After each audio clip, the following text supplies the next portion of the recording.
Good evening, fellow Biafrans all over the world. I welcome every one of you. Almost at the end of the fundraising today, I have decided to appear from my room in Venezuela. My fellow Biafrans, we will continue to win Nigeria. Nigeria will continue to go down.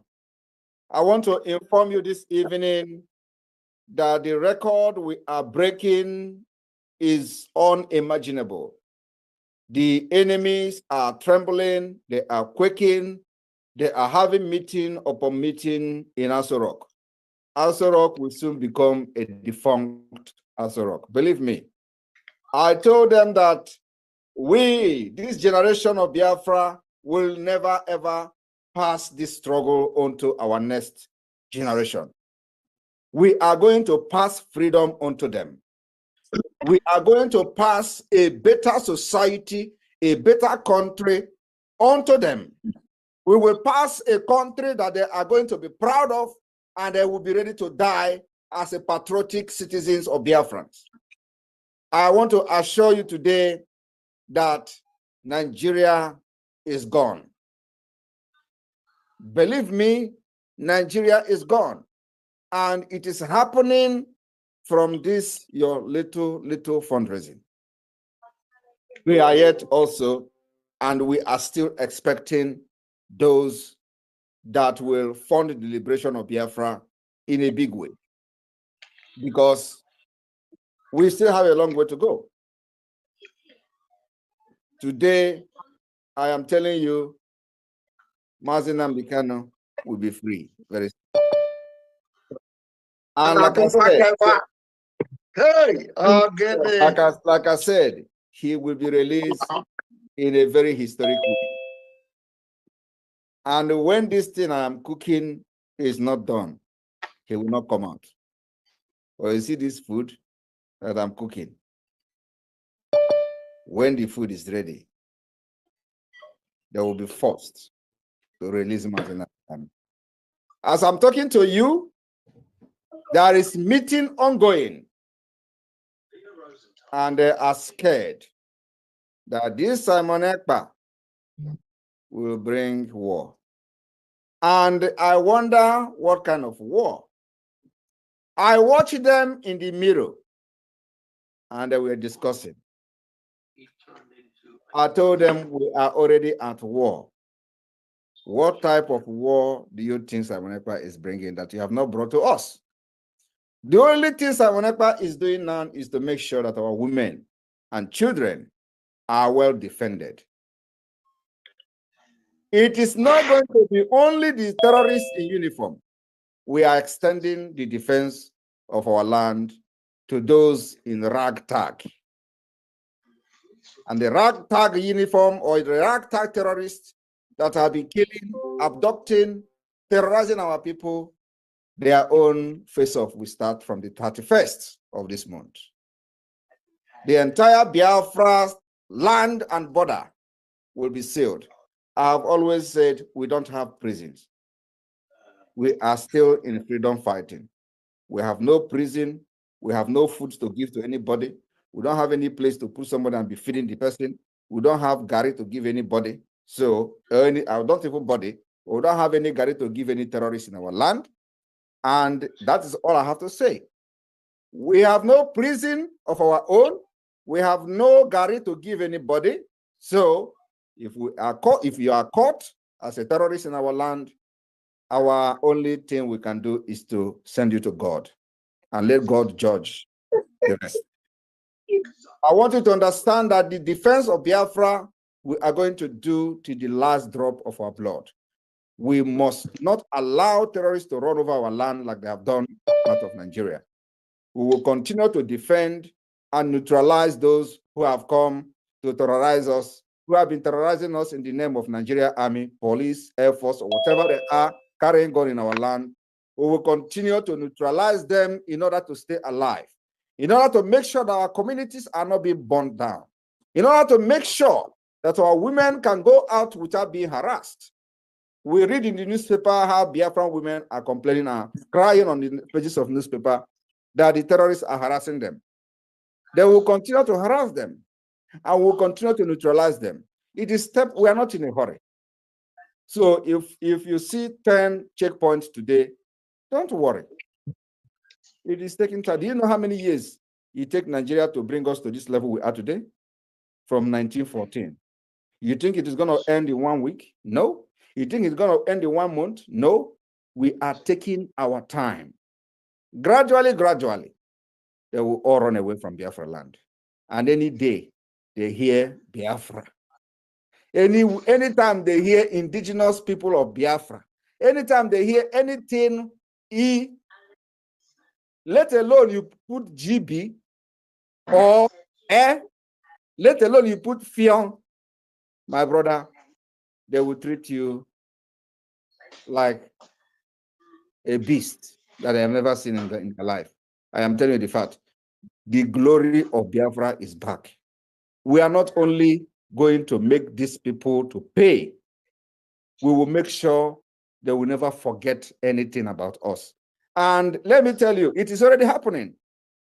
Fonchas, you think it is me they are talking about? You think it's about Simon Ekpa? No. It's not about Simon Ekpa. Simon Ekpa is just the name and the face they are seeing today. That's why I am in their mouth. It is about you, your identity, your heritage, who you are, the bravery you have demonstrated. Nigeria thinks that nobody can ever rise up again to challenge them. But this is where we are today. I told them I will be the last person that will fight this Biafra. After this fight, we will hand over freedom to our people. And I told them also that after I finish with Nigeria, after I finish with this terrorist Nigeria, anywhere they hear sigh, they will know that it is not just ordinary njo or ordinary sigh, that we believe in Bible, we believe in our ancestors, we believe in the spirit of our land, and they have all reason to show to the world that indeed there are people of God and we still exist. We will rise from Africa, and Biafra will be the beginning of civilization. Why Nigeria continue to implement the eradication of innovation and the bringing of tsunami? We will continue to embrace civilization, embrace Western education, embrace everything good life have to offer. These people are nomadic. They have not any agenda, any plan to make your life a better, to make you make your life better, or to make Nigeria a better place for you, for anybody. All they are after is Islamic State agenda. They want to make you poor so that you can never rise up against them. They want to make you beg so you can never ever rise up to challenge them. And today, Biafra have defeated them. Defeated their hunger, we defeated their slavery, we defeated their starvation, and today, while others are crying and begging for food, Biafrans have never received one palliative, one bag of rice from Nigeria state. It has been like that from the time immemorial. And we can never, ever, ever, ever eat grass. There is nothing you can do for a lion in the jungle to eat grass, no matter how hard jungle is. A lion can never eat grass. Biafrans are lion in the jungle. And we have shown Nigeria that our lion attitude is just starting. They have wakened the sleep lion. And Ogadoha Janjanja. In the next few weeks, we will show Nigeria that we will destroy Nigeria and rebuild Biafra. They want to make you poor so that you can never rise up against them. They want to make you beg so you can never ever rise up to challenge them. And today, Biafra have defeated them. Defeated their hunger, we defeated their slavery, we defeated their starvation. And today, while others are crying and begging for food, Biafrans have never received one palliative, one bag of rice from Nigeria state. It has been like that from the time immemorial. And we can never, ever, ever, ever eat grass. There is nothing you can do for a lion in the jungle to eat grass, no matter how hard jungle is. A lion can never eat grass. Biafrans are lion in the jungle. And we have shown Nigeria that our lion attitude is just starting. They have wakened the sleep lion. And Ogadoha Janjanja. In the next few weeks, we will show Nigeria that we will destroy Nigeria and rebuild Biafra. They won't. All right, all right. How many of you remember the story of the notorious kidnapper Evans? Evans, his full name is Chukwudumeme Onwamadike Evans. And he came to High Court today, adjourned till March 20th to hear a plea bargain agreement filed by the convicted kidnapper Chukwudumeme Onwamadike alias Evan. Information where they open be say Evans dey for inside that prison where in they go to court. I mean, they go to school. Oh, they say they don't award a scholarship for inside school where we say they. On the full information, they say that Justice Adenike Koka adjourned the case after Evans and his co-defendant Joseph Emeka were rearranged. The duo were rearranged on an amended 5-count charge bordering on murder, attempt to murder, and conspiracy to commit kidnapping. They pleaded not guilty to all the counts. The State Counsel Yusuf Sule, who had informed the court that the case was starting de novo, prayed for further remand of the defendant. He also informed the court that the defendant had applied for a plea bargain through their counsel. Evans' counsel, MFO Etudo, and his co-defendant's counsel, MS Catherine Ude, did not object to the remand application.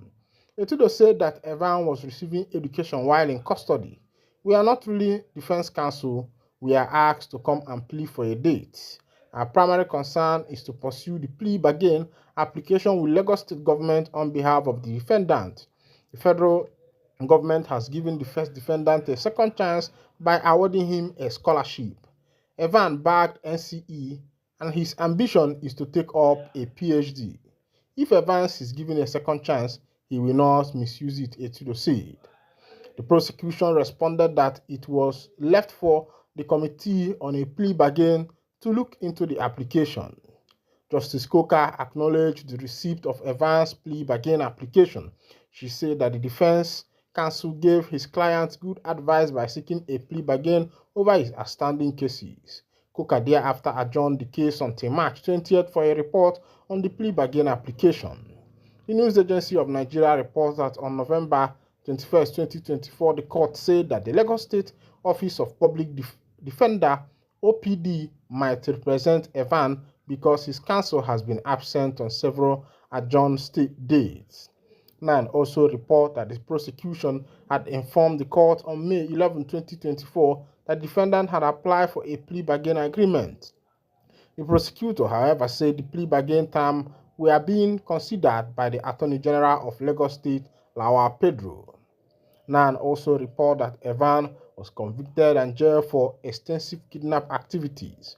In February 2022, an Ikeja High Court judge, Hakeem Oshodi, sentenced him to life imprisonment for the kidnapping of Chief Donatus Dunu, the Chief Executive Officer of Maidon Pharmaceutical Limited, in September 2022. Another judge of the court, Oluwatoyin Taiwo, now retired, sentenced Evan to 21 years imprisonment for kidnapping a businessman, Chief Stevenus Hamadu, and collected $420,000 as ransom from his family.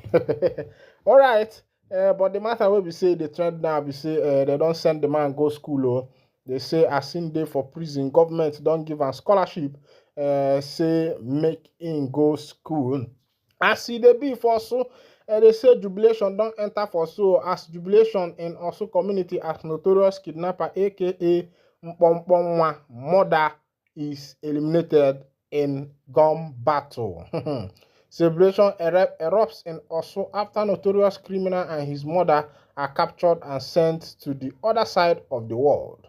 Last week, Osu erupted in celebration as security personnel successfully apprehend one of the men who had been terrorizing, killing residents in the community.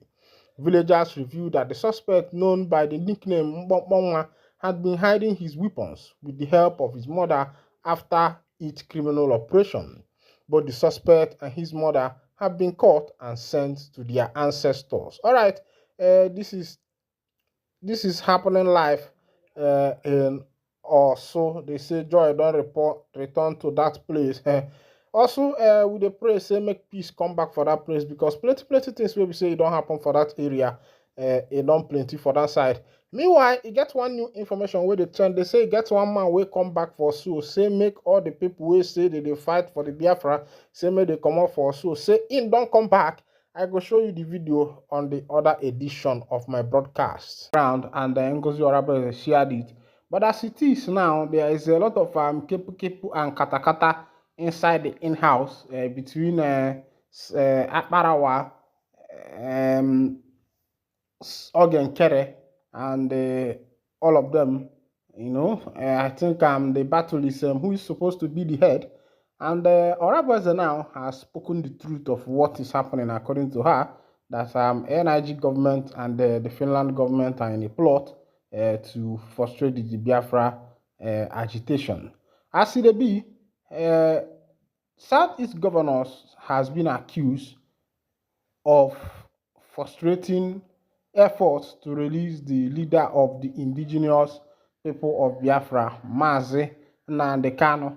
But one governorship aspirant said that he is not against Mazi Nnamdi Kanu's release. But of course, you know that whenever Southeast politicians are vying for an office, you see them bringing up the issue that concerns Mazi Nnamdi Kanu.